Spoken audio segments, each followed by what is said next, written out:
미국 현지 시간으로 어제 아이폰 15가 공개되었습니다. 아이폰 15 시리즈에서는 애플이 그동안 고수해왔던 자체 라이트닝 단자를 버리고 전체 모델에 드디어 USB-C형 충전 단자가 들어갔는데요. 소재의 변경, 카메라의 성능 상승, 더 좋은 프로세서의 탑재가 되는 등 다양한 기능이 들어갔지만 아무래도 현재 가장 이슈가 되고 있는 것은 가격이었습니다. 아이폰 15 프로의 시작 가격은 $999로 가격이 동결되었습니다. 사실 이게 꽤 큰 충격인 게 프로 라인업의 가격은 2017년에 출시된 아이폰 10의 $999 이후 5년 동안 단 한 번도 가격 인상이 없었기 때문이에요. 아이폰 15 프로 맥스 시작 가격은 작년보다 $100 인상되었죠. 하나로는 약 13만원 가까이 올랐으니 상당히 크게 오른 셈이죠. 거기에 한국 출시 가격은 세금과 여러 가전을 포함하게 되면 가격이 더 비싸질 예정입니다. 그러나 불행 중 다행인지 일반 라인업인 아이폰 15와 15 플러스는 가격이 동결되었습니다. 가장 비싼 아이폰 15 프로 맥스 경우 옵션을 다 더하면 미친 가격까지 보여주게 되었습니다. 이러다 보니 오죽하면 홈플레이션이라는 단어까지 나오고 있습니다. 오늘 아이폰 출시를 기념으로 스마트폰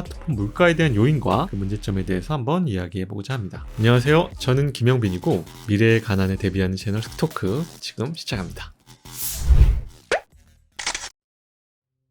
자, 우선 애플은 왜 가격을 인상해야만 했을까요? 사실 가격이야 파는 놈 마음이라고 인상한 것을 가지고 뭐라고 할 순 없죠. 그래도 팀 쿡 별명이 마진쿡이라고 끝나누기와 재고 처리를 기가 막히게 하는 양반이거든요. 그 급나누기의 기술이 이번 아이폰 15 가격에도 나타난 거고요. 가격에 민감한 소비자들은 아이폰 15로 가고 가격보다는 성능을 중시 여기는 사람들은 비싼 돈을 주더라도 15 프로로 가라는 거죠. 근데 이 프로 라인업에는 프로세서, 요즘 가장 뛰어나던 애플의 A17 프로 칩이 들어갔거든요. 이게 TSMC에서 제조가 되는데 세계 최초로 3나노 공정으로 생산이 된다고 합니다. 올 한해 시장을 달군 것이 반도체, AI 칩셋 등의 이슈였잖아요. 엔비디아나 삼성, 하이닉스도 그렇고요. 그 중에서도 가장 뛰어난 기술력을 가지고 있는 TSMC가 가장 최신의 기술로 만든 프로세서가 들어가는 겁니다. 그러다 보니 사실 더 좋은 부품이 들어가서 단가가 높아지기 때문에 가격 인상은 불가피해 보이기도 합니다. 하지만 애플이 이렇게 마음대로 가격을 높일 수 있는 건 사실 그 뒤에 그만한 자신감이 있기 때문입니다. 애플의 이런 어마어마한 배짱 장사가 어떻게 가능하냐고요? 비싸도 잘 팔리고 점유율이 더 높아지고 있기 때문이에요. 올 상반기 전세계 스마트폰 판매 1위가 다름 아닌 아이폰 14 프로 맥스였습니다. 이게 정말 무서운 게 판매 금액으로만 1등이 아니라 판매량, 즉 개수로 1등이라는 거예요. 아이폰 14 프로 맥스는 올 상반기 2650만 대가 팔렸거든요. 근데 이 14 프로 맥스의 가장 저렴한 게 175만원부터 시작합니다. 근데 이미 판매량 1등인 폰은 175만원인데도 잘 팔리고 있는 겁니다. 그러니 당연히 애플 입장에서는 비싸도 잘 팔리니 애플이 더욱 고가 정책을 밀어버리칠 수밖에 없는 겁니다. 마치 코로나 시대에 샤넬과 디올이 가격을 올렸듯이 비싸도 사는데 가격 인상을 안 할 요인이 없는 거죠. 심지어 명분도 있습니다. 샤넬과 디올 가방은 디자인이나 기능도 다 동일하지만 아이폰은 그나마 성능이라도 좋아지니까요. 이런 애플의 독주는 점점 더 심해지고 있습니다. 최근 한 조사에 따르면 대한민국의 10대와 20대에서 아이폰의 점유율이 65%라고 하죠. 물론 더 놀라운 건 50대 이상 넘어가면 아이폰 사용률이 6%로 떨어져 안 쓴다는 거지만 성별, 특히 남녀 차이 없이 10대, 20대, 30대에서는 아이폰의 사용률이 압도적이에요. 한국만 그럴까요? 아니요. 파이낸셜 타임즈 보도에서는 대놓고 미국의 10대, 20대에선 아이폰을 안 쓰면 배척당하는 느낌이 든다고까지 썼습니다. 실제 1996년 이후 출생한 미국 Z세대는 아이폰 소유자 전체의 무려 36%를 차지한다고 해요. 한마디로 아이폰의 3분의 1 이상은 그들이 갖고 있다는 겁니다. 문제는 사실 판매량과 점유율, 항상 1등을 삼성이 했었거든요. 근데 최근에 1등을 애플한테 뺏겼다고 하더라고요. 이게 사실 더 큰 충격이에요.